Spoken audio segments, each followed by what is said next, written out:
चले,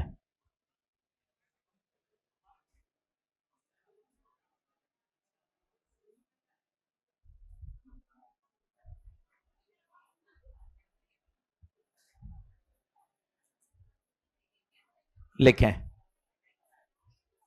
alternating current.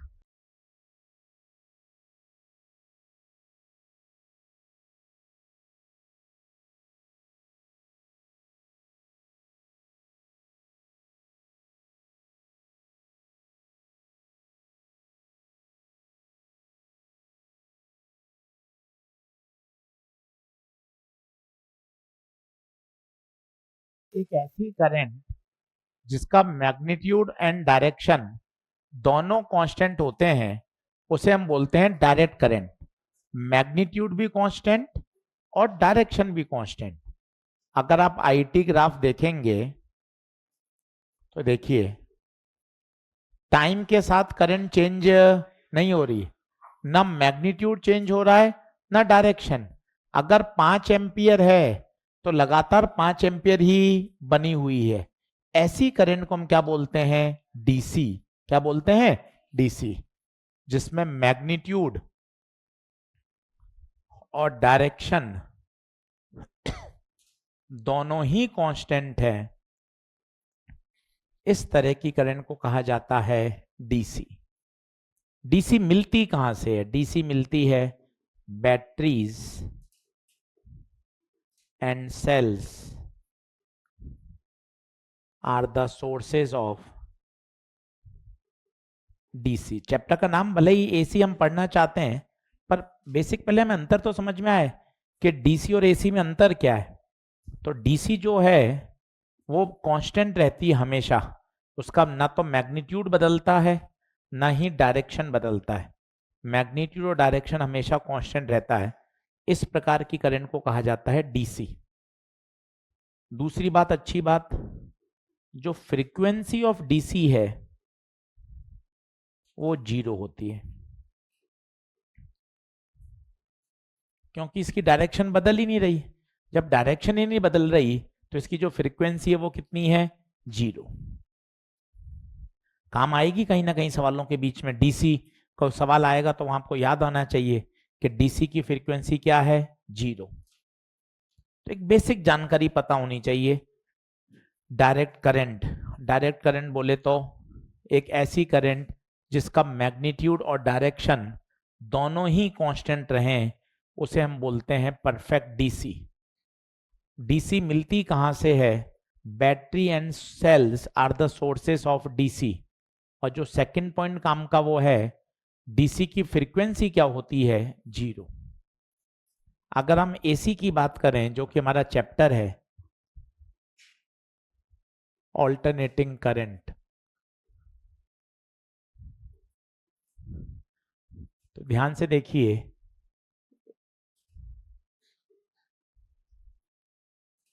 AC की क्या विशेषता है वो देखिएगा।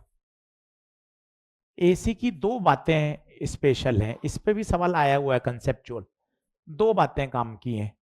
एक तो इसके साथ शब्द जुड़ा है पीरियोडिक, और एक शब्द है बाई डायरेक्शनल।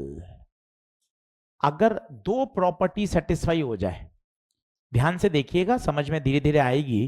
पीरियोडिक, आप देखिए एक पर्टिकुलर टाइम के बाद ये साइकिल क्या हो रहा है? Repeat, periodic. बाई डायरेक्शनल, आप देखिए एक चक्कर में पॉजिटिव भी है और नेगेटिव भी है।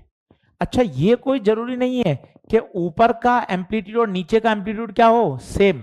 ऐसी कोई प्रैक्टिकल शर्त नहीं है, अलग भी हो सकता है और सेम भी हो सकता है। But the necessary conditions are it should be periodic, it should be bidirectional. जैसे अगला देखिएगा, थोड़ा और अच्छा लगेगा। जानबूझ के मैंने कम ज्यादा बनाया, देखिए कम ज्यादा का कोई मीनिंग ही नहीं है। मीनिंग किसका है? एक चक्कर के बाद वो अपने आप को बार बार क्या करना चाहिए? Repeat, periodic. जैसा पहला चक्कर वैसा ही दूसरा चक्कर, एक निश्चित समय के बाद वो अपने आप को क्या करे? Repeat. And the second term is it should be by directional. By directional मतलब जी सर क्या? पॉजिटिव नेगेटिव, पॉजिटिव नेगेटिव, ऊपर और नीचे का बराबर होना कोई आवश्यक शर्त नहीं है। तीसरा जो हम सबसे ज्यादा पढ़ते हैं वो है साइनोसुडल। ये देखिए, एक पर्टिकुलर टाइम के बाद वो अपने आप को क्या कर रही है, रिपीट कर रही है। इसे बोलते हैं साइनोसुडल एसी। हमारे सिलेबस में यही है, हमारे घर पे भी जो आती है वो साइनोसुडल एसी आती है। चैप्टर अभी दूर है, अभी हम बेसिक पढ़ रहे हैं। कोई हमसे यही डिबेट कर ले, ये नीट में भी सवाल आया 2016 में कि उसने यही 4 ऑप्शन में छटवाया कि बता भैया एसी कौन है। तो एसी की 2 शर्त याद होनी चाहिए। पहला, पीरियडिक होनी चाहिए। पीरियडिक का मतलब क्या है बताइए, एक निश्चित समय के बाद वो अपने आप को क्या करे, रिपीट करे। और दूसरा क्या है, बाई डायरेक्शनल, ऊपर और नीचे बराबर होना कोई शर्त नहीं है। हो जाए जैसे लास्ट वाले में बराबर है, पहले वाले में बराबर है, अच्छी बात है, उसे बोल देंगे सिमेट्रिक एसी। और नहीं है तो कोई दिक्कत नहीं है। बदलूं स्लाइड। यहां से एक सवाल बनता है, एसी डीसी पता लगाना। तो एसी पता लगाने की शर्त चौथी बार बोल रहा हूं, शायद आपको परीक्षा तक याद रहे। AC should be periodic. एक बार बोल लें ताकि थोड़ा एक्टिवनेस बढ़े। एसी क्या होनी चाहिए, पीरियोडिक। और दूसरी शर्त बाई डायरेक्शनल। अब सवाल ये पैदा होता है, एसी पैदा कैसे होती है, एसी बनती कैसे, घरों में एसी आ रही है, एसी बनती कहाँ है, पैदा कहाँ होती है। तो हम ईएमआई तो पढ़ के ही आए हैं, एसी जनरेटर पढ़ के आए हैं, जो कि सबसे बड़ी देन थी फैराडे की और हेनरी की, जिन्होंने एसी को क्या किया, जनरेटर बनाया। और एक ही कॉन्सेप्ट हम पूरे ईएमआई में बोलते रहे, जब जब फ्लक्स में बदलाव आएगा तब तब ईएमएफ पैदा होगा। तो अगला है जनरेशन ऑफ एसी, जो कि हम ऑलरेडी पढ़ चुके हैं, पर यहां एक बार वापस उसका डायग्राम बना लेते हैं, जो कि एसी जनरेटर है।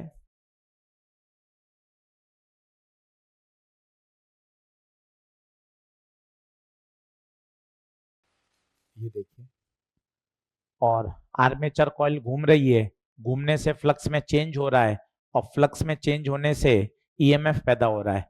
याद हो तो मजा आ जाए, ई बराबर एन बी ए ओमेगा साइन ओमेगा टी। आपको याद हो, मैक्सिमम ईएमएफ अगर मुझे चाहिए तो क्या हो जाएगा, एन बी ए ओमेगा। इसे बोलते हैं ई नॉट या ई मैक्स। तो एन बी ओमेगा की जगह हम लिख सकते हैं ई नॉट। तो हमारे पास इक्वेशन आ गई, ई बराबर E naught sine omega T. ये मेरे पूरे चैप्टर में चिपक के चलेगी।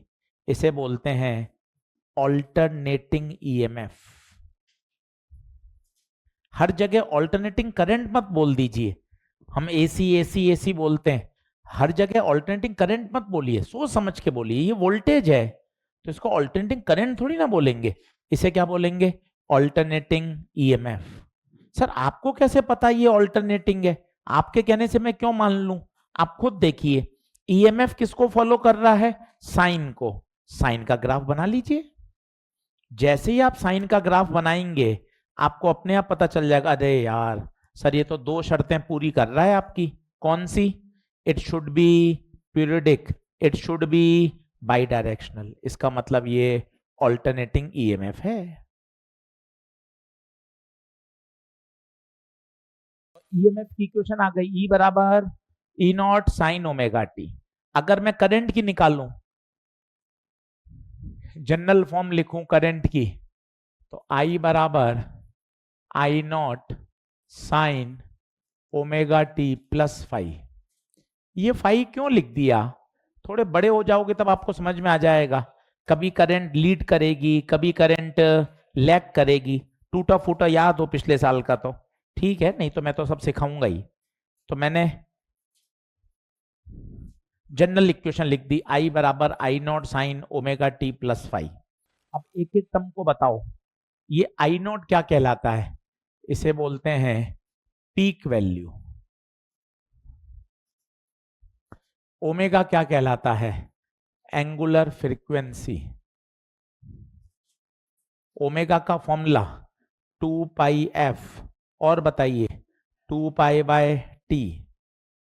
ओमेगा की यूनिट बताइए रेडियन पर सेकेंड। होशियार बने, सतर्क रहें, सावधान रहें। F 1/t, f1/t। फ्रीक्वेंसी की यूनिट हर्ट्ज, रोटेशन पर सेकेंड, रिवॉल्यूशन पर सेकेंड आरपीएम, टाइम की यूनिट सेकेंड। फाई, ये फाई क्या कहलाता है? एसएचएम वेव में हम पढ़ते हैं, ये कहलाता है इनिशियल फेज। एक एक टर्म के साथ दोस्ती करें और किया जा सकता है सवाल हल, ऐसा मतलब रॉकेट साइंस नहीं है। आई बराबर I naught sine omega T plus phi.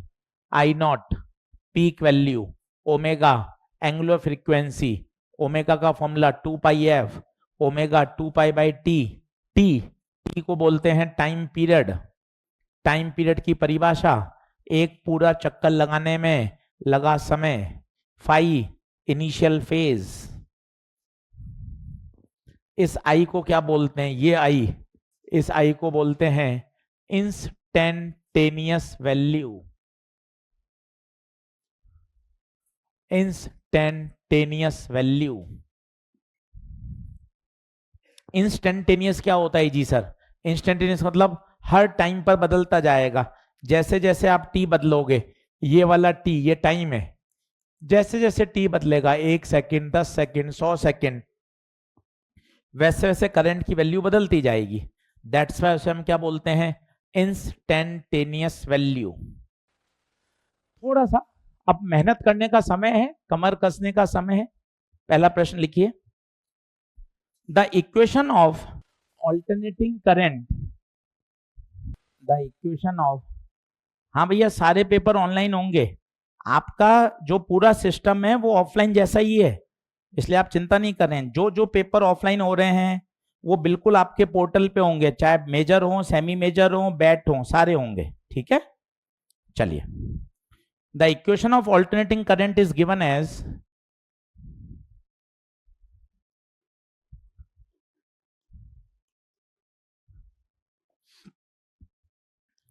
Board से देखिए, फाइंड आउट। पहला its peak value, peak value. दूसरा एंगुलर फ्रीक्वेंसी, एंगुलर फ्रीक्वेंसी। तीसरा टाइम पीरियड। चौथा इनिशियल फेज।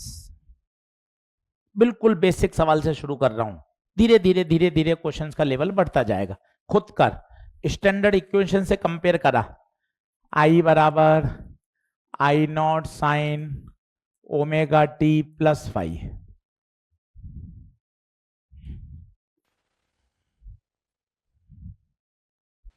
बिल्कुल बेसिक सवाल। I naught 10, omega 314 pi, phi π/3। Time period पूछा है तो ओमेगा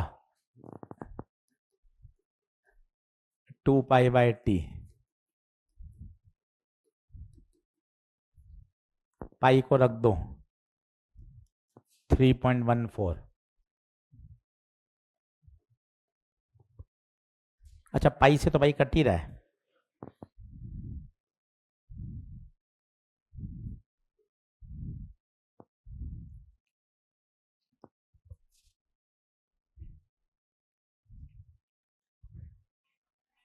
दो बटे 314, 1/157 सेकेंड आएगा भाई।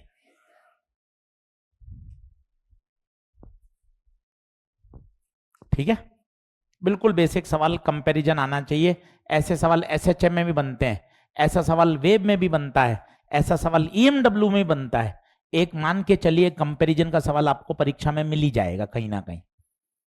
दूसरा लिखिए, हल्का सा कठिन, जल्दी बराबर आइए।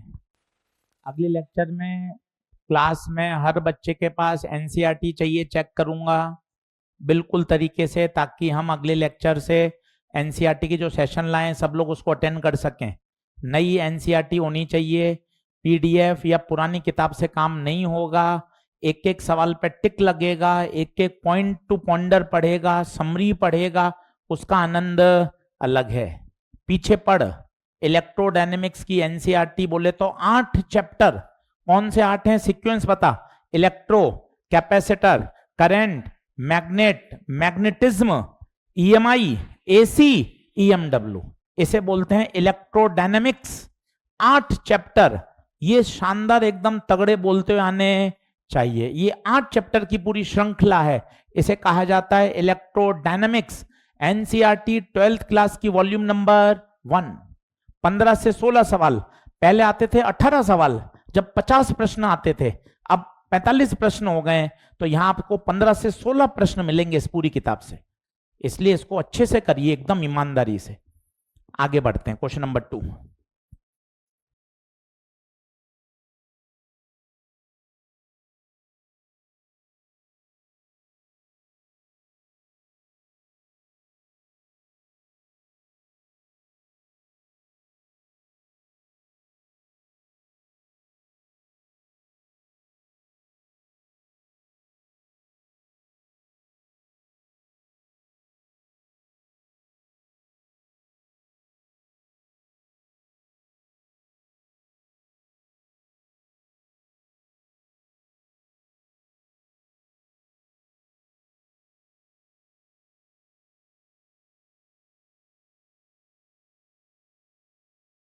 अब इसमें बच्चा क्या करता है, आई बराबर I naught sine omega T plus Y लिख के बैठ जाता है।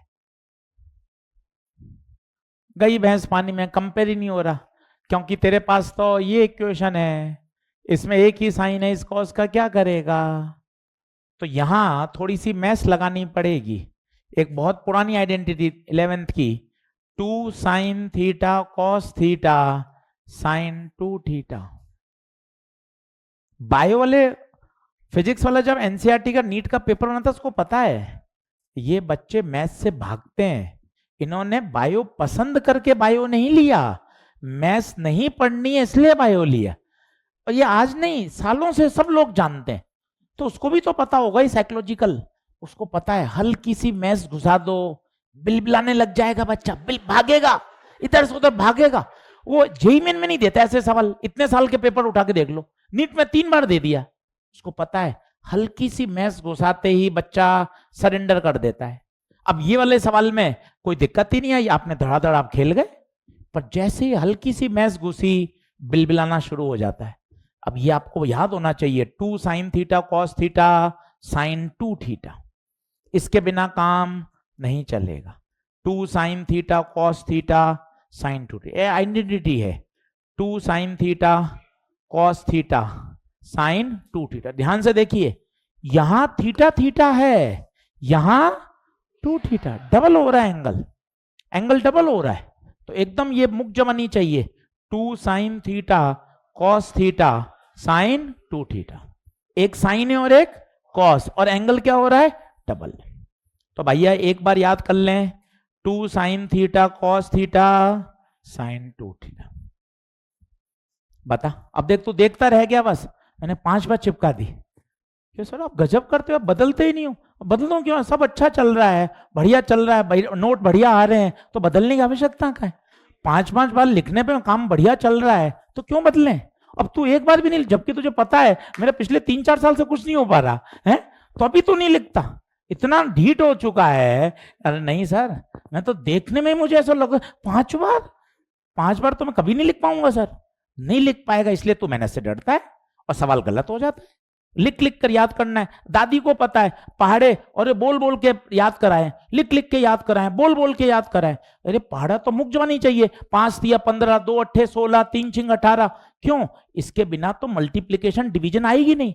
कईयों को ऐसे तो याद है 2 1 जा 2, 2 2 जा 4, 2 3, ऐसा नहीं चाहिए, टेढ़े मेढ़े चाहिए। 3 पंजे बता 15, ऐसा चाहिए। 8 तिया 24, 7 तिया 21। तू भी जानता है कि हाँ सर इसके बिना तो काम चलता ही नहीं। तो ये सब बातें प्रैक्टिकल हैं बहुत, जितनी तगड़ी आएंगी उतना ही तेरी सवाल की एक्यूरेसी बढ़ेगी। तू 2 1 जा 2, 2 2 जा 4, 2 3 जा 6 में 9 जा तक पहुंचेगा, तब तक तो 5 सवाल करके बच्चा फ्री हो जाएगा। इसलिए फास्ट चाहिए, जितना फास्ट याद होगा उतनी प्रोसेसिंग तेज होती है। अब देख, इस 10 को तोड़ना पड़ेगा, तो जानता सब है, हाँ में हाँ मिलाता सब है लगातार, हाँ करता नहीं है। हाँ बेटा फुल, यस सर, सही कह रहे हो सर। बेटे करने में मौत आती है ना, ना सर। अब देख, इस 10 को तोड़ा, 5 इंटू 2, अब बता 2 sine theta cos theta, 2 sine theta cos theta क्या हो जाएगा, साइन 2 थीटा, 50 का डबल 100। अब जाके ये किससे कंपेयर होगा, स्टैंडर्ड इक्वेशन से। यही सवाल का इंपॉर्टेंट है, इसलिए 2 बार रिपीट 3 बार रिपीट होता है परीक्षा में, क्योंकि यहां अगर आपने आइडेंटिटी नहीं लगाई तो आपका प्रश्न कब्जे में नहीं आएगा। उस 10 को तोड़ना पड़ेगा 5 इंटू 2 में। अब कंपेयर कर ले भाई, I0 5, online I0 5 ampere, omega 100 पाई। इनिशियल फेज कोई बताएगा, इनिशियल फेज कुछ नहीं है तो 0, इनिशियल फेज 0, पीक वैल्यू आ गई। और क्या पूछा भाई ने, टाइम 2 पाई बाय टी, पाई से पाई रवाना, 100 टी बराबर 2, 1/50 आएगा भाई।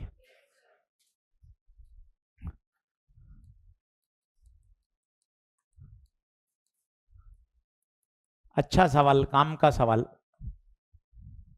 1 मिनट ही है वहां तो, एक सवाल 1 मिनट, पढ़ना भी है, समझना भी है, सॉल्व भी करना है और ओमार भी भरनी है।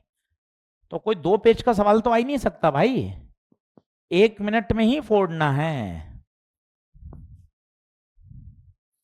इसलिए लगातार पेपर दीजिए, बैठ पेपर घर जाके पूरा सॉल्व करिए, 60 के 60 क्वेश्चन अपन को आने चाहिए।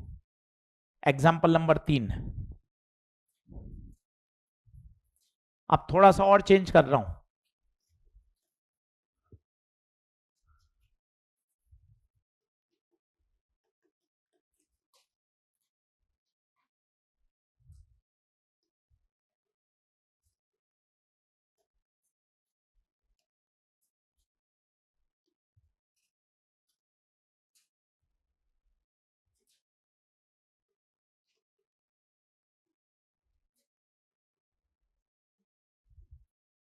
अब कुछ नया सवाल, हर सवाल नया है, कोई रिपीटेड सवाल नहीं। अब इसमें कुछ नया मसाला, बढ़ू सर, ये नई चीज क्या लिया है आप, calculate the time taken by the current to reach its maximum value. इसमें मैंने फेजर का तड़का लगा दिया। अब फेजर क्या होता है, वैसे तो एसएचएम वे में पढ़ा है, नहीं पढ़ा तो भी मैं पूरा सिखा देता हूं। सिर्फ जो स्टैंडर्ड लाइन है वो याद होनी चाहिए, 0 डिग्री, 30, 45, 60, 90। 0 पे होता है 0, 30 का मतलब a/2, 45 का मतलब 60, 90। ये स्टैंडर्ड होता है फेजर, जिसने पढ़ा है नहीं पढ़ा है सबके लिए बता रहा हूं, ये लाइन याद होनी चाहिए। ए तो एम्पलीट्यूड होता है, अपन एम्पलीट्यूड ना बोलकर यहां पीक वैल्यू बोल रहे हैं, तो बताओ क्या हो जाएगा, I0/2, I0/√2, √3 I0/2 और I0। अच्छा, याद करना कोई कठिन भी नहीं है। क्यों कठिन नहीं है, क्योंकि साइन 30 आधा, साइन 45 1/√2, साइन 60 √3/2, साइन 90 1। तो याद करना कोई रॉकेट साइंस भी नहीं है। अब सर इसको लगाते कैसे हैं वो सिखाओ थोड़ा बहुत, वो देख मजा आएगा तुझे, सीखना है ना। 2 सवाल और करा दूंगा ऐसे, कोई दिक्कत नहीं है। एक बार तू बोर्ड पे आ जा, पेन पेंसिल छोड़ दे, फिर अगला तू कर लेना। इसको पहले कंपेयर करा, आई बराबर I naught sine omega T plus five. बता मेरा इनिशियल फेज कितना है, आराम से बता। इनिशियल फेज मेरा इनिशियल फेज कितना है, पाई बाई 3, बोले तो 60 डिग्री। मतलब मैं 60 डिग्री पर खड़ा हूं, ये मेरा इनिशियल फेज है। इनिशियल फेज मेरा एम क्या है, मेरा एम क्या है, to reach its maximum value. Maximum मतलब आई नॉट, आई नॉट का मतलब कितना, 90। मतलब मेरा एम है 90 डिग्री पर पहुंचना। गुरु एक बार और समझाओ, वापस देख। सबसे पहले इक्वेशन से तू कंपेयर कर पा रहा है, बता इनिशियल फेज कितना है, पाई बाई 3। पाई बाई 3 का मतलब मैं कहां खड़ा हूं। इन शब्दों को समझिए, ये हिंदी के शब्दों का ही पैसा है, इसी से समझ में आती है। ये किताब के शब्द नहीं है, हमने पढ़ा पढ़ा के सीखे, इसी का पैसा ले रहे हैं कि इनिशियली हम कहां खड़े हैं, 60 पर। मैक्सिमम मतलब पीक, पीक मतलब 90, मतलब मुझे कहां पहुंचना है, 90 पर। खड़ा कहां हूं, 60 पे। पहुंचना कहां है, तो बता मुझे कितना घूमना पड़ेगा, कितना घूमना पड़ेगा, बता 30 डिग्री। अब 30 डिग्री घूमने का समय बता दे, या तो फॉर्मूला लगा दे, थीटा बराबर ओमेगा टी। 30 डिग्री का मतलब क्या होता है, pi by 6, pi by 6। Omega compare कर, ओमेगा कितना, 100 पाई, पाई से पाई, टाइम 100 नीचे जाएगा, 1/600। मानता हूं कच्चा पक्का आया होगा, 2-3 बार में समझ में आ जाएगा।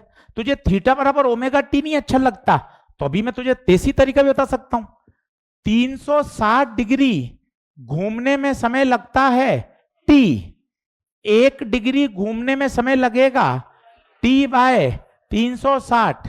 मुझे कितना घूमना है, 30, तो T by 360 into 60, T by 30 degree घूमना है, 30 डिग्री घूमना है, तो यहां 30, तो 30 कितना 12, टी बाय 12। उससे भी यही आंसर आ रहा है, थीटा बराबर ओमेगा टी। मुझे घूमना है 30, 30 का मतलब पाई बाय 6, ओमेगा होता है 2 पाई बाय टी, पाई से पाई कटा, टी इधर गया, 6 दूना 12। जो तुझे अच्छा लगे, ये कहलाता है यूनिटरी मेथड। इससे भी कर सकता है, फॉर्मूला लगाना चाहे तो फॉर्मूला से भी कर सकता है। अभी थोड़ा पता लगेगा, 2 प्रश्न और कराऊंगा, उसमें मक्खन हो जाएगा, पहले नोट कर ले। ये एक फेमस प्रोफाइल है परीक्षा की, एसी में भी बनते हैं सवाल, ऐसे एसएचएम में भी बनेंगे। तेज बोलिए। हाँ बिल्कुल कर सकते हैं, हर बार नहीं आएगा आंसर, यहां आ जाएगा तेरा, अभी अगले में आ जाएगा हाफ पीक से मैक्सिमम तक पहुंचने में समय, उसमें तो फंस जाएगा, तो हर बार नहीं निकाल पाएगा, उससे थोड़ा सा उसमें लंबा हो जाएगा। फेजर एक टेक्निक है जो प्रश्नों को क्या करती है, फास्ट सॉल्व कर देती है।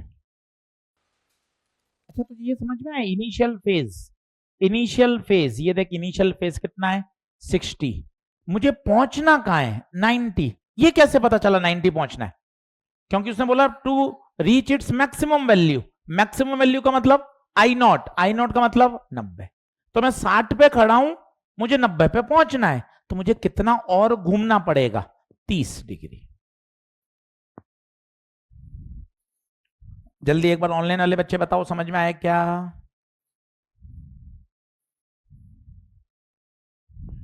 शॉर्ट नोट्स बना, शॉर्ट नोट्स बहुत काम के हैं, बाद में रिवीजन इसी से होगा। फॉर्मूले याद कर, जितने ज्यादा फॉर्मूले याद करेगा, शॉर्ट नोट्स बनाएगा, प्रैक्टिस कर, अच्छे से अच्छे तरीके से चीजें करनी पड़ेंगी।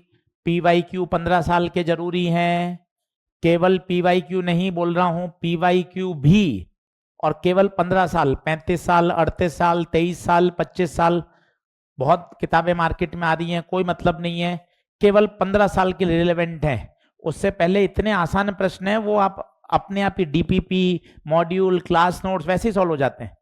तो 38 साल की किताब लेना आसान है जोश जोश में, फिर वो बर्डन हो जाती है। सीधा दिमाग में मैसेज डाल दें, 15 साल के पीवाईक्यू करने हैं 2011 से 2025, यही सबसे ज्यादा रिलेवेंट है। 2011 से 2025 केवल 15 साल के पीवाईक्यू करिए। जेई मेन के करने हैं तो 5 साल के करिए, 21, 22, 23, 24, 25, ये 5 साल के करिए अच्छी तरीके से। एकदम फोकस कर लीजिए, अब टेढ़ा मेढ़ा नहीं भागना है। एनसीईआरटी करनी ही करनी है 12वीं की, नो ऑप्शन। पूरी की पूरी एनसीईआरटी करनी इलेक्ट्रोडायनेमिक्स की, सारे सॉल्व सारे अनसॉल्व, ये कठिन है ये छोड़ना है ये बड़ा है ये कुछ नहीं, सारी करनी है, दैट्स ऑल। 15 साल के नीट के पीवाईक्यू करने ही करने, और बहुत ज्यादा नहीं है। तुझे लग रहा है कि बहुत बहुत कहां ज्यादा है, 50 प्रश्न मान लेता हूं मैं, 50 भी नहीं आते थे, 50 अभी कोरोना में आते थे, उससे पहले 45 ही आते थे। 750 क्वेश्चन ही हुए पूरी फिजिक्स के पीवाईक्यू के पर डे। अगर तू मार्च अप्रैल में बात करे, अभी तो तेरा सिलेबस चल रहा है, पर डे 3 घंटे भी फिजिक्स पढ़ता है, 1.5 घंटा थ्योरी पढ़ता है, 1.5 घंटे शॉर्ट नोट्स, 1.5 घंटा ये रिवाइज करता है, 1.5 घंटे भी क्वेश्चन करता है, 1 घंटे में 30 से 35 का एवरेज आता है, 50 क्वेश्चन करेगा तू बिंदास 1.5 से 2 घंटे में आराम आराम से। 50 एक दिन में कितने, 50, 750 में 50 का भाग दे, केवल कितने दिन में पीवाईक्यू फ्री, 15 दिन में पीवाईक्यू फ्री। और कहा मैंने कोई गलत बात नहीं करी क्या, 50 सवाल प्रतिदिन करना बड़ी बात है क्या मार्च अप्रैल में, कोई बड़ी बात नहीं, 50 सवाल। और मैंने पूरे दिन भी नहीं बोले, मैंने 3 घंटे फिजिक्स के लिए, उसमें से मैंने 1 सवा घंटा 1.5 घंटा दिया, तो नोट्स रिवाइज कर, एनसीईआरटी कर, फॉर्मूले देख, शॉर्ट नोट देख, 1.5 घंटे सवाल कर। 1.5 घंटे में 50 सवाल कोई बड़ी बात नहीं है, जबकि तो 1 घंटे में करने होते हैं परीक्षा में, 1.5 घंटे में। 15 दिन में नीट पीवाईक्यू तैयार, बोल सकता है 15 साल के पूरे नीट पीवाईक्यू कर लिए, कुछ भी पूछ लो। पीछे पढ़ना पड़ेगा तब होगा। ईएमआई एनसीईआरटी करने हैं, 10 सॉल्व हैं 10 अनसॉल्व है, कुल कितने क्वेश्चन हुए, 1 दिन में कर सकता है। 8 चैप्टर हैं, 8 दिन में पूरी एनसीईआरटी तैयार की जा सकती है, कोई बहुत बड़ी बात नहीं है। और करनी है, ऑप्शन नहीं है, कर लूं या नहीं करूं ये तो है ही नहीं, करनी ही है, बात खत्म, नहीं तो नहीं हो पाएगा। करे ना भाई, कर, सोच। स्टेप 1 पहले सोचेगा, डिटर्मिनेशन करेगा, फिर उसको एग्जीक्यूट करेगा। पहला स्टेप है यस मुझे ये चीजें करनी है, ये मेरे रोड मैप में है, ये मेरे चार्ट में है, इस पे मुझे करना है, इधर इधर नहीं भागना है। ये तो अपने किसी भी टीचर से, तो जो जिससे तुम चाह रहा है कि नहीं सर ये मेरे मेंटर है, मैं इनकी बात मानता हूं, सर से पूछ ले, क्या सर 15 साल के पीवाईक्यू करने चाहिए क्या? यूपीएससी की परीक्षा हो, क्लैट की परीक्षा हो, क्लर्क की परीक्षा हो, बैंक परीक्षा हो, सब में सबसे महत्वपूर्ण रोल होता है पीवाईक्यू। केवल पीवाईक्यू नहीं, पीवाईक्यू भी करने हैं। आइडिया तो लगे परीक्षा आती कैसी है। एनसीईआरटी फोकस क्यों कर रहे हो, पेपर का सिलेबस ही कौन कंडक्ट करा रहा है, एनसीईआरटी। भैया एनसीईआरटी तो आनी ही चाहिए, कोई गलत शब्द बोल ही नहीं रहे हैं। जेई मेन का क्यों तड़का लगा रहे हो, इसलिए लगा रहे हैं क्योंकि पेपर उस दिशा में जा रहा है, इसलिए आपको लगातार जेई मेन के प्रश्न कराए भर भर के, करंट में, कैपेसिटर में, मैग्नेट में, ईएमआई में 82 क्वेश्चन कराए, क्योंकि उस तरफ थोड़ा सा मूड जा रहा है, एनटीए का स्विंग हो रहा है, इसलिए उस दिशा में भी तैयारी कर रहे हैं। पर सरल सवाल का पीछा नहीं छोड़ रहे हैं, बैट के माध्यम से इजी क्वेश्चन पे भी अटैक करवा रहे हैं। ऐसे खेलना पड़ता है भैया। 2026 किस दिशा में आएगा किसी को थोड़ा पता है, पर as a mentor, as a coach, मुझे तो अपने बच्चों को हर तरह की तैयारी करवानी है। मैं 2025 रेफरेंस थोड़ा मान सकता हूं, हो सकता है 2025 एक्सेप्शन हो, ये तो 2026 का पेपर से पता चलेगा। अभी मैं ये क्यों बोल दूं 26 का पेपर तो और कठिन आएगा, अरे भैया तू लाइक के चक्कर में बच्चों का क्यों करवा रहा है, कुछ भी हो सकता है यार, है कि 26 का पेपर और कठिन आएगा। अरे यार ये कोई बात थोड़ी ना हुई, ये भी तो हो सकता है कि 25 एक्सेप्शन आ गया हो, 26 वापस ट्रैक पे आ जाए, जो 21, 22, 23, 24 के आते थे। संभव तो कुछ भी है, तूने 25 माना था क्या वैसा आएगा, फिर कुछ भी, तुझे तो हर चीज की तैयारी आनी है भाई। मैं सरल पेपर को डील करना भी आना चाहिए, मॉडरेट को डील करना आना चाहिए, टफ को कैसे करते हैं वो आना चाहिए। पढ़े तो सही, तो अपने रील से ऊपर नहीं आ पा रहा, इंस्टाग्राम से ऊपर नहीं आ रहा, करें क्या। चल तो बता, इनिशियल फेज कितना डिग्री 60, पहुंचना कहां है 90। अगला प्रश्न लिख।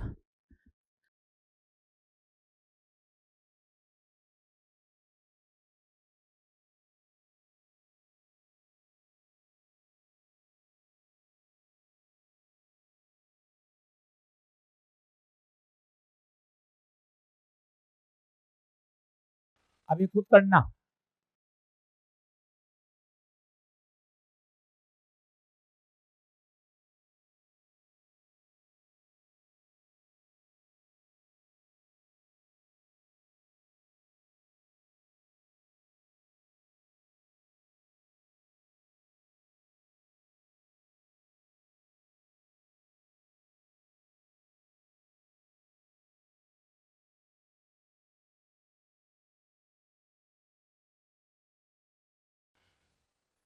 खुद करिए, 2 मिनट लीजिए, काटा कूटा चलेगा, काटा कूटे से डरने का नहीं है।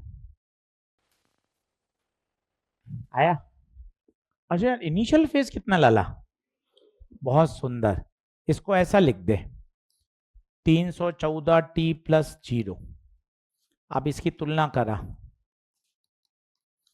I बराबर I0 sign ω t+5, initial phase 0। लिख, वो लाइन बहुत अच्छी है, मैं इनिशियली 0 डिग्री पर खड़ा हूं, मेरा इनिशियल फेज कितना है? 0।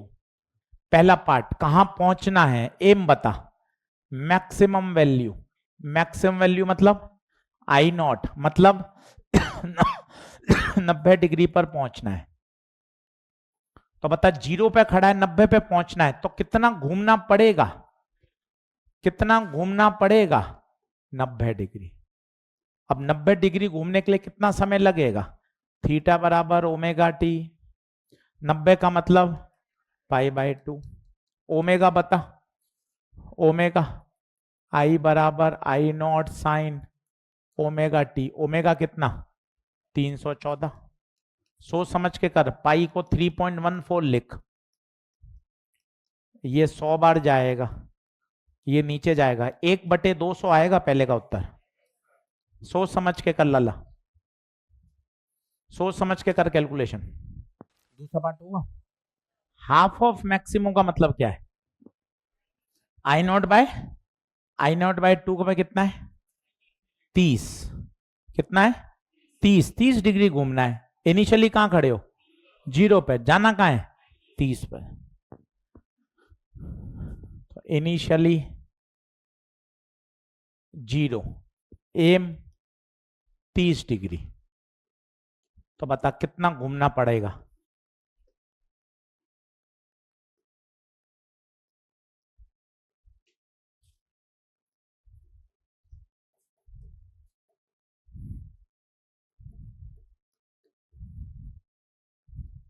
कितना आंसर?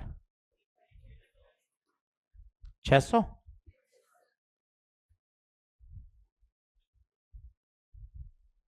बताइए, क्या ये बात ओके है क्या भाई?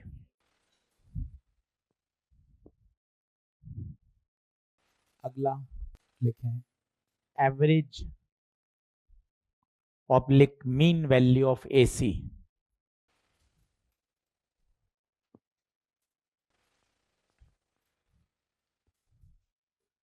एवरेज,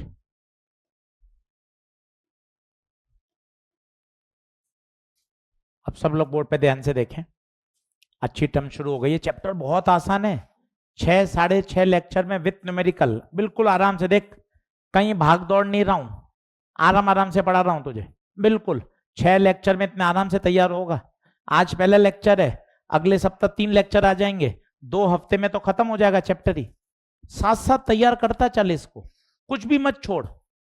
EMI के शॉर्ट नोट्स बना ले, जब तक ये AC तैयार हो रहा है, EMI को निपटा ले, साथ साथ पढ़ता रहे, रोज आधा 1 घंटा पढ़ के आ जा, इसमें तो काम हो जाएगा, ऐसा कोई रॉकेट साइंस चैप्टर है ही नहीं। एवरेज वैल्यू ऑफ AC, अब इसका फॉर्मूला आप NCERT में देखेंगे तो ऐसा दे रखा है, डरावना, this is called average value. अब मैं इसको रटना नहीं चाहता, मैं इसको समझना चाहता हूं कि मैं खुद बना लूं, तो देखना क्या होगा। मैं कहता हूं तुझे 3, 4 और 5 का एवरेज ले,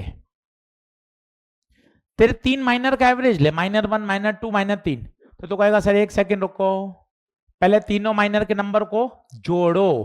पहला स्टेप क्या बोला? जोड़ो। पहला स्टेप ऐड करो, स्टेप 1। स्टेप 1 ऐड, तो ये हो गया 5 4 और 9 3 12। स्टेप नंबर 2 बता, डिवाइड कितने से 3। दुनिया में कभी भी मीन लेना है तो 2 ही स्टेप काम के होते हैं। पहला स्टेप होता है ऐड करना, पहला स्टेप होता है ऐड करना और दूसरा स्टेप होता है डिवाइड करना। और इन्हीं 2 बात को ध्यान से सुनिएगा। मुझे करंट का एवरेज चाहिए, मुझे करंट का एवरेज चाहिए, तो मैं उन्हीं 2 स्टेप पे टिका हुआ हूं। और पहला स्टेप है ऐड करना, ऐड करना मतलब इंटीग्रेशन करना। और मुझे पूरे साइकिल में चाहिए, हाँ गुरु पूरे में चाहिए, तो 0 से t और डिवाइड कर दीजिए t से। चूंकि i टाइम का फंक्शन है तो यहां क्या लगा दिया dt। बताइए क्या बन गया i एवरेज। वापस बताता हूं, ये तो फुल साइकिल में है। सर मुझे फुल साइकिल नहीं, मुझे तो हाफ साइकिल चाहिए। कोई टेंशन नहीं चाहिए, किसका एवरेज चाहिए, करंट का, तेरा या मेरा, करंट का। ओके आई लिखा। एवरेज के कितने स्टेप 2। हर बच्चा बोलो कितने स्टेप। पहला पहला पहला क्या करो, ओहो ऐड, ऐड बोले तो इंटीग्रेशन। हाफ साइकिल 0 से t/2। दूसरा स्टेप डिवाइड t/2, चूंकि टाइम का फंक्शन है तो dt। This comes out to be I average. कौन से साइकिल में, जरूरी नहीं है हाफ हो फुल हो, कोई इंटरवल हो जाए। बोले तो t1 से t2 डिवाइडेड बाय क्या करूंगा, डिवाइडेड बाय क्या करूंगा, टाइम इंटरवल। टाइम इंटरवल क्यों, सुबह 8 बजे कोटा से निकले और 11 बजे जयपुर लग गए, 3 घंटे का रास्ता है, तो गाड़ी कितने घंटे चलाई, क्यों 11 बजे पहुंचा तो 11 घंटे चलाई ना। सर कैसी बात करते हो, 8 बजे तो निकले थे, 11 बजे पहुंचे, तो कितने घंटे गाड़ी चलाई, 3 घंटे। बोले तो टाइम इंटरवल, तो t1 से शुरू हुए t2 पे गए, तो टाइम इंटरवल कितना, t2 minus t1। This is called I average. तो मेरे हिसाब से कोई रॉकेट साइंस नहीं है, एवरेज का फॉर्मूला आप खुद कभी भी बना सकते हो। और याद रखिएगा एवरेज के अंदर 2 ही स्टेप होते हैं, एवरेज के अंदर 2 ही स्टेप होते हैं। पहला होता है ऐड करना और दूसरा होता है डिवाइड करना। और ऐड करने का फिजिक्स में मतलब होता है इंटीग्रेशन। और अगर फुल साइकिल चाहिए, अगर फुल साइकिल चाहिए तो 0 से t होगा, और हाफ साइकिल चाहिए तो 0 से t/2 होगा। और किसी और इंटरवल में अगर चाहोगे तो t1 से t2 होगा। और ध्यान रखिएगा नीचे आएगा टाइम इंटरवल। t1 से t2 में जो टाइम इंटरवल आएगा मेरे बेटे, वो क्या आएगा, t2 माइनस t1। बताइए क्या बात ओके है क्या। कभी कभार आईटी कर्व दे रखा है, ये आईटी कर्व दे दिया t1 से t2। मैंने क्या किया, चलो यार इसका एरिया निकाल लेता हूं। बताइए कितना dt, ये i। क्या स्ट्रिप का एरिया निकाल सकते हैं, स्ट्रिप का एरिया क्या होगा, लंबाई इंटू चौड़ाई। तो बताइए स्ट्रिप का एरिया, स्ट्रिप का एरिया i इंटू dt। और मान ले मुझे टोटल एरिया चाहिए, तो ऐसी बहुत सारी स्ट्रिप होंगी, तो टोटल एरिया क्या हो जाएगा, t1 से t2 i dt। तो मैं ये निकाल के बैठ गया। एक बच्चा दौड़ता हुआ, जी सर क्या हुआ, क्यों बैठ गए। मैंने कहा यार बस एरिया निकालना था, टाइम हो गया, मैं बैठ गया। अरे गुरुजी t1 से t2 i dt, इस टर्म को ही तो क्या बोल रहे हैं, एरिया। तो आई एवरेज का एक नया फॉर्मूला आ गया, IT कर्व का area upon t2 minus t1।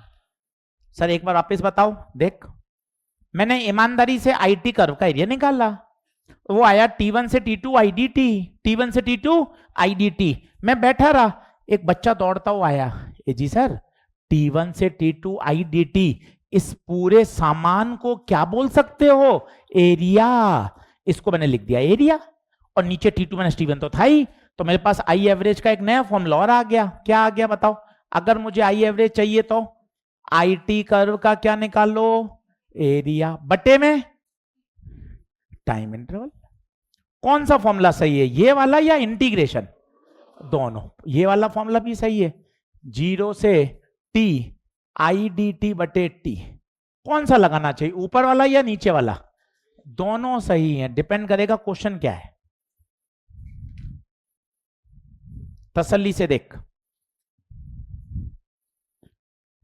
तो आई एवरेज का एक नया कॉन्सेप्ट आ गया, आईटी कर्व का एरिया निकालो और आईटी कर्व के एरिया को किससे डिवाइड कर दो, T2 माइनस T1 से। आईटी कर्व के एरिया को T2 माइनस T1, जरूरी नहीं आई का एवरेज हो, वो वोल्टेज का एवरेज दे दे। तो फेल मत जाना, सर ने तो मुझे करंट का सिखाया था, वोल्टेज का क्या आ गया, अगले साल फिर चलूंगा, मत आना अगले साल। इस साल लास्ट फीस जमा करा, ये ध्यान रख लेना। अगली साल कोचिंग में फीस जमा नहीं कराएंगे, मेडिकल कॉलेज की फीस जमा करानी है, ये ध्यान रखना। वी एवरेज फॉर्म आएगा उस दिन शपथ दिलाऊंगा सबको। हाँ, जिस दिन फॉर्म रिलीज होगा, जब भरोगे तो एक दिन पहले सिखाऊंगा, भरते समय बोलना है ये साल आखिरी साल। हर बार नहीं है कि एजी सर के साथ ही रहना है। हाँ, मेरा मैं देख लूंगा। हाँ, मेरी आप चिंता नहीं करें, आप अपने आगे बढ़ें। और मेरे पे कोई हंसेगा भी नहीं कि साल अगले साल मैं कॉलेज में, आप यहीं रह गए, फिर मेरा एमबीबीएस भी हो गया, आप यहीं रह गए। आप आगे बढ़ते रहें लगातार।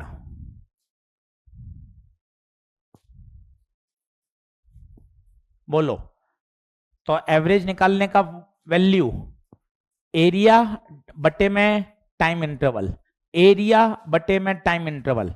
ऑनलाइन वाले बच्चे हाँ बताओ भाई।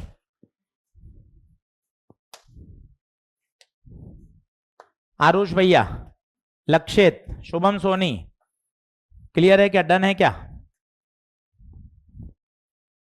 चलो, पहला प्रश्न आ रहा है आपके सामने, नोट करना था क्या? तुम लिखने में लगे रहना बस। मेरे नोट्स, मेरे सुंदर सुंदर नोट्स, हाय नोट्स।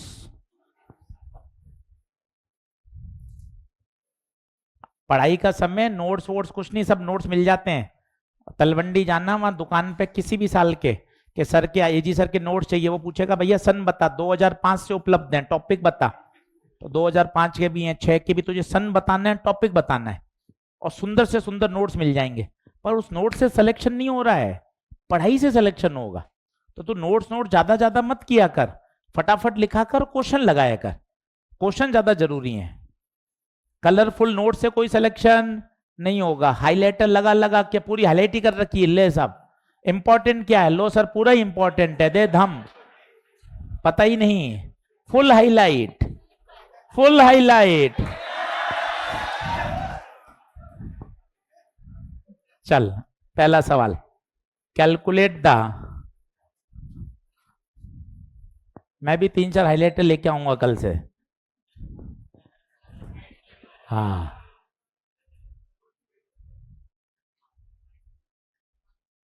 बस बस संभालिए, इधर उधर तुरंत भाग जाते हैं, कहीं तो इधर उधर अपनी वाली को देखने लग जाते हैं। हाँ हाँ हाँ हाँ, हाँ। बेटे बेटे उसका रिएक्शन देखते हैं। हाँ हाँ,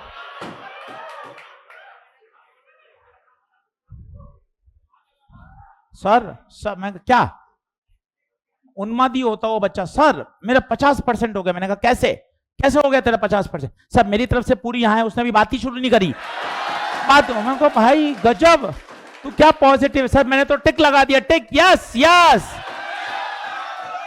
डन फ्रॉम माई साइड, 50% मामला ओके। फिर मैंने जब उसकी पूरी बात सुनी, देखो बीच में मोर मोर आ रहे हैं, ये वही मोर हैं जिनको कोई नहीं मिल रहा है। Find out. हाँ चलिए, बस बस वापस पढ़ाई पर, बीच में मजाक आ गई, वापस पढ़ाई। उसको फिर लंबा नहीं खींचना, हो गए 1 मिनट मजाक, चलो वापस बैक टू स्टडी। अब बताइए, इसमें फॉर्मूला लगाना चाहिए या इंटीग्रेशन? एरिया दे रखा है क्या? यस। ग्राफ दे रखा है तो मुझे क्या लगाना चाहिए? एरिया। तो पहले कॉन्सेप्ट बताओ, average value area under voltage time curve बटे T2 माइनस T1। पहले कॉन्सेप्ट याद कर, पहले कॉन्सेप्ट को समझ, सवाल के पीछे मत भाग। सवाल यही नहीं आएगा, फिजिक्स ये आएगी। हाँ जी, अब देख फुल साइकिल में चाहिए, सभी लोग बोर्ड पे देखें, फुल साइकिल का ये वाला एरिया बताइए, V0 इंटू T/2, ये वाला बताइए माइनस V0 इंटू T/2, ये देखिए बटा फुल साइकिल है तो T, पर ये प्लस और माइनस तो कट गया, तो बताइए कितना ये 0। गुरुजी 0 आना ही था, आपने काहे सॉल्व किया? जितना पॉजिटिव एरिया उतना ही, तो average value in full cycle तो हमेशा 0 आएगी। हाफ साइकिल का पता, अगर हाफ साइकिल का निकाल लूंगा तो हाफ साइकिल का ही एरिया लूंगा, केवल इतना। बताइए कितना, V0 इंटू T/2 बटे हाफ साइकिल ही करूंगा। प्लीज आंखें खोलें, नीचे T/2 ही आएगा। क्यों? हाफ साइकिल ही तो पूछा है उसने। T से T/2 कितना आया?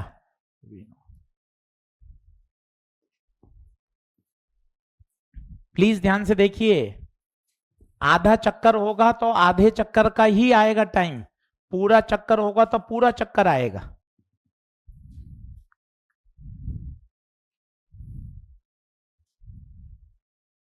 अगला क्वेश्चन, जल्दी बराबर आइए।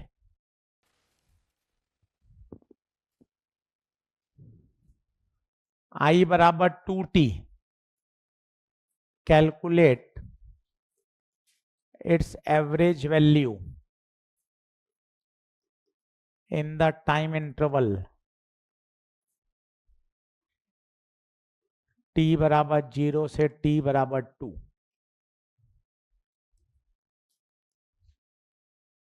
अब मैं आपका 1 मिनट फिर डर हटा रहा हूं, प्लीज बोर्ड पे देखो, जो मैं तरीका सिखा रहा हूं वो समझो। किताबों में तरीका नहीं है, आता सभी को है पर ये बोला नहीं जाता। स्टेप 1 क्या किया? ऐड। Step 2 divide. तो आप भी तो यार अपना फॉर्मूला बनाओ ना। स्टेप 1 ऐड, ये देख ऐड, T1 से T2। Step 2 divide, T2 minus T1। ये 1 मिनट में फॉर्मूला बन गया। अब बता मुझे कहां से कहां चाहिए? 0 से 2। आई का फंक्शन दे रखा है कितना? 2T divided by T2 minus T1, 2 minus 0। कोई रॉकेट साइंस थोड़ी ना है, अपन खामा भागते हैं, है कुछ भी नहीं। चैप्टर आसान, फुल स्कोरेबल। बता 2 बाहर आएगा, T की पावर 1 का इंटीग्रेशन बता, T² बाय 2, 2 से 2 रवाना। अब अपर लिमिट रख, अपर लिमिट रख, 2 को बाहर ले ले पहले, upper limit minus lower limit 1/2, तो 4/2, 2 है।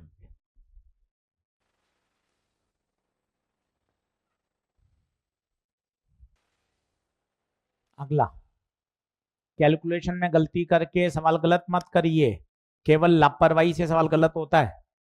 फॉर्मूला याद करने का मैंने आपको ट्रिक बताई, 2-3 बार खुद बना लेंगे तो याद हो जाएगा। जोड़ना, अपॉन में डिवाइड, खत्म।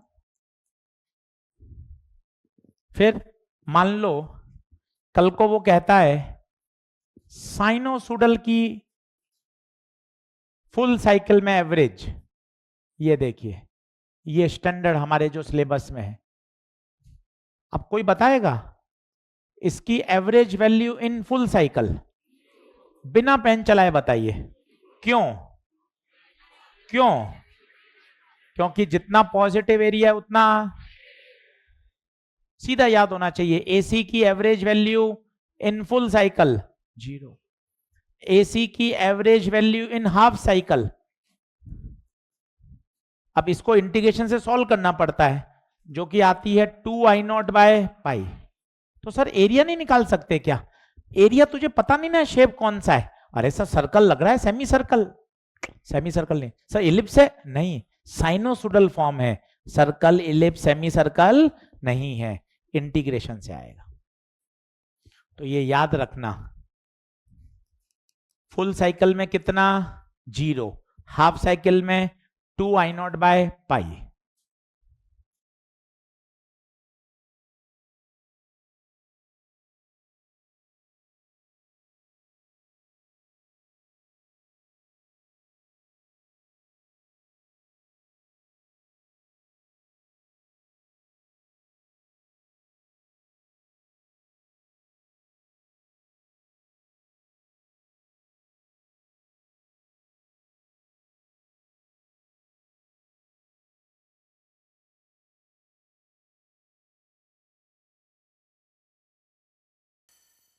क्या कभी आधे चक्कर में वैल्यू 0 हो सकती है क्या?